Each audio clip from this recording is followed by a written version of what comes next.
अपने फैसले ball tampering के खिलाफ को जो उनके ऊपर एलिगेशन था उसको चैलेंज कर दिया है। उन्होंने अपील दायर की है जिसकी जल्द ही समाअत होगी। और आईपीएल खेलने के शौकीन श्रीलंकन क्रिकेटर अपने बोर्ड के खिलाफ अदालत में चले गए हैं। और इसी इवेंट में अगर हम बात करें दिल्ली की टीम का और इसके साथ साथ लखनऊ जायंट्स, उन दोनों के दरमियान जब ये मैच खेला जा रहा था तो शायकीन जो है वो आपस में लड़ पड़े हैं।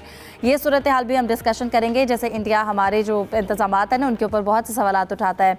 दीगर खिलाड़ियों को अगर हम रुख करें, दीगर खेलों की बात करें तो पाकिस्तान फुटबॉल टीम की एशियन कप क्वालिफायर में कारकर्दगी बेहतरी की बजाय मजीद तनाजुली का शिकार हो गई है। पाकिस्तान की आलमी रैंकिंग 202 पर पहुंच गई है। ईरान अपने वर्ल्ड कप के तमाम जो मैचेस हैं वो अमेरिका में ही खेलेगा, जबकि head coach Pakistan cricket team mic Hesson Lahore में कामयाब सर्जरी के बाद अब न्यूजीलैंड वापस पहुंच गए हैं। हेडलाइंस आपके सामने हैं। इन पर बात करने के लिए मेरे साथ स्टूडियो में मौजूद होंगे यूसुफ अंजुम, मुफाज करीम और हमारा साथ दे रहे हैं सलीम खालिक साहब भी। लेकिन इससे पहले हम इनसे भी डिस्कशन शुरू करेंगे। लेकिन हमें फॉर्मर क्रिकेटर्स हमारे प्रोग्राम में जो है वो हमें ज्वाइन करते हैं, हम वक्तन फ़वक्तन उनसे राय भी लेते हैं। तो आज के प्रोग्राम में हमें ज्वाइन कर रहे हैं फॉर्मर टेस्ट क्रिकेटर मोहम्मद समी साहब। उनसे उनकी राय भी लेंगे, उनको स्पोर्ट्स वर्ल्ड में वेलकम भी कहते हैं। बहुत शुक्रिया मोहम्मद समी साहब आपके वक्त का। सबसे पहले अभी जो मैच चल रहा है मैं इसके ऊपर आपकी राय लेना चाहूँगी। Quetta Gladiators versus Islamabad United. इस वक्त 51 बॉल्स पे 88 रन्स चाहिए। क्या लग रहा है मैच की जो इस वक्त सूरत हाल है वो किस जानिब जा रही है? कौन सी टीम हमें स्ट्रॉन्ग नज़र आ रही है? जी हाँ, सबसे पहले तो बहुत शुक्रिया आपका प्रोग्राम में बुलाने का। बाकी मैच की पोजीशन इस वक्त बड़ी इवन लग रही है क्योंकि अभी तो सिर्फ 2 ही विकेटें गिरी हैं। ठीक है, आज की रेट 10 रन के करीब पहुंच गया है, लेकिन अगर आप मॉडर्न टेक्निक की बात करें तो ये बहुत ज्यादा अचीवेबल है। एज लॉन्ग आपके पास विकेटें हों और इस किस्म के बैट्समैन हो जो चेज डाउन कर सकें 10 रन के स्ट्राइकर, तो मेरे ख्याल में बड़ा इवन मैच है। कोयटा को अगर जीतना है तो उन्होंने 2-3 विकेटें लेनी है तो फिर वो मैच में आएंगे, वरना इस वक्त इस्लामाबाद का पल्ला थोड़ा भारी लग रहा है मुझे। और अगर हम कोयटा ग्लैडिएटर्स की आज बैटिंग के हवाले से हम बात करें, साउथ शकील की बात करें, शामिल हुसैन की बात करें, कैसा लग रहा है? और स्पेशली हसन नवाज, इनकी बैटिंग कैसी रही आज के मैच में?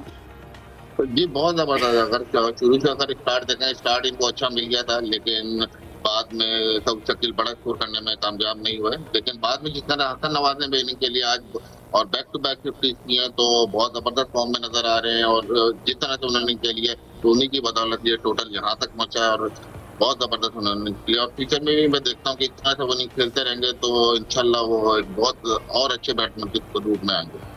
सही। इसके साथ साथ अगर हम कल के मैच के ऊपर भी थोड़ी सी मैं आपकी राय लेना चाहूँगी। हैदराबाद इस वक्त अपना जो है कोई भी उन्होंने मैच जो है वो जीता नहीं है, अपना तीसरा मैच भी हार गई है। क्या कहेंगे? एक बड़ा जो स्कोर था वो उन्होंने बनाया, एक बड़ा टोटल था 200+ रन्स का, लेकिन उसके बावजूद भी वो ये मैच हार गए। सवाल ये है कि 225 चेज़ नहीं हुआ या फिर हैदराबाद ने जो मैच है वो वैसे ही गिफ्ट कर दिया?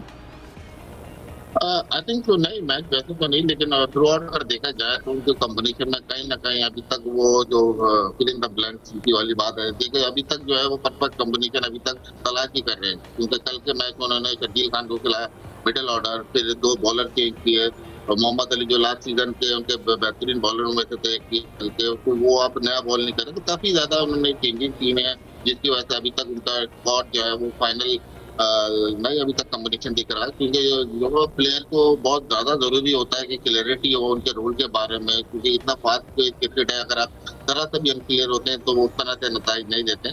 तो मेरा ख्याल में हैदराबाद किंग्स को चाहिए कि वो अपने कॉम्बिनेशन पे जरूर से वर्किंग करें, क्योंकि ऑलरेडी वो 3 मैच हार चुके हैं, पॉइंट टेबल पे बिल्कुल नीचे हैं। तो जितनी जल्दी वो टेबल को टर्न अराउंड कर सकते हैं, अपनी चीजें फिक्स कर सकते हैं, उतना जीतने के लिए ज्यादा अच्छा होगा।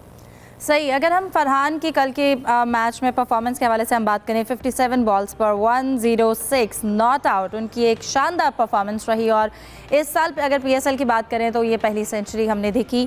क्या कहेंगे जब बैटर अपने इस तरह के रिदम में होता है, और हम फास्ट बॉलर की बात करें, वो किस तरह से बैटर की ये जो परफॉर्मेंस है, एक रिदम है, उसको ब्रेक कर सकता है?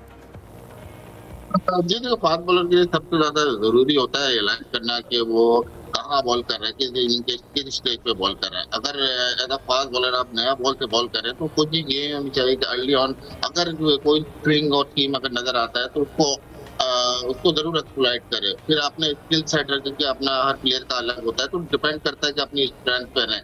अगर फिर भी अगर आपसे काम नहीं होता तो आपको अपनी डिफेंसिव लाइन पे काम करना पड़ता है, अपने डिफेंसिव जो बॉल्स हैं उन पे आपको वर्कआउट करना पड़ता है। क्योंकि टी20 ऐसी क्रिकेट है कि जहाँ बॉलर को जो है हर आए दिन को मार पड़ती है, लेकिन आपको रियलाइज करना पड़ता है कि अगर कोई बैट्समैन बहुत अच्छा खेल रहा है तो कोशिश करनी चाहिए कि उसकी विकेट लें और आसानी करें आप दूसरे आने वाले बॉलर्स के लिए।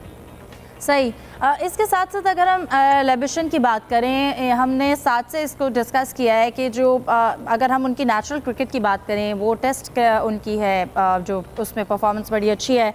टी20 का उनका एक्सपोजर नहीं है। आपने उनको टीम का कैप्टन जो है हैदराबाद ने उनको बनाया है, उनकी कैप्टनसी के हवाले से क्या कहेंगे? 226 का टारगेट था, एक अच्छा टोटल था, उसके बावजूद भी हमें उनकी एक जो अटैकिंग फील्ड है वो नज़र नहीं आई है। फिर डीप फील्डर्स की अगर हम बात करें, जल्दी भेजने से आपको नहीं लगता कि जो सिंगल्स हैं वो लेना ज़्यादा ईजी हो गया दूसरी टीम के लिए?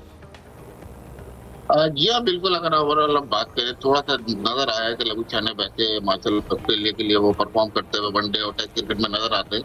लेकिन जब बात आई है टी20 क्रिकेट तो लगा ऐसा है कि वो अभी तक जिस तरह बाकी टीमें अवेयरनेस दिखा रही हैं और वो गेम से एक आगे हैं, तो वो अभी तक लगा हुआ है, थोड़ा-सा स्टक है। जैसे मैंने कहा अभी तक उनका कॉम्बिनेशन फाइनल नहीं हुआ। फिर अगर आप रिलेटिवली तो उनकी बॉलिंग मुझे थोड़ा इनएक्सपीरियंस लगी। और अभी तक देखें उनको ये नहीं मालूम चल पाया कि उनके नए बॉल के बॉलर कौन है जो उनको विकेट लेके देंगे। और मेरे ख्याल में उनको मेन प्रॉब्लम भी यार है, उनके बॉलर विकेट नहीं लेके दे रहे शुरू में, जहाँ से वो उनके ऊपर प्रेशर पड़ रहा है। फिर अगर आप बात करें मिडिल ओवर में भी अभी तक जो है वो कोई ऐसा बॉलर नजर नहीं आ रहा है जो उनको विकेट लेके दे रहा हो, या गो थ्रू बॉलर उनके पास नहीं है। तो इस वजह से उनको स्ट्रगल करते हुए दिख रहे हैं। थोड़ा सा उनको बैटिंग में इशू था मिडिल ऑर्डर का, लेकिन लास्ट मैच में शकील खान ने जिस तरह परफॉर्म किया तो मेरे ख्याल में बैटिंग में काफी चीजें सॉर्ट आउट होती हुई दिख रही हैं।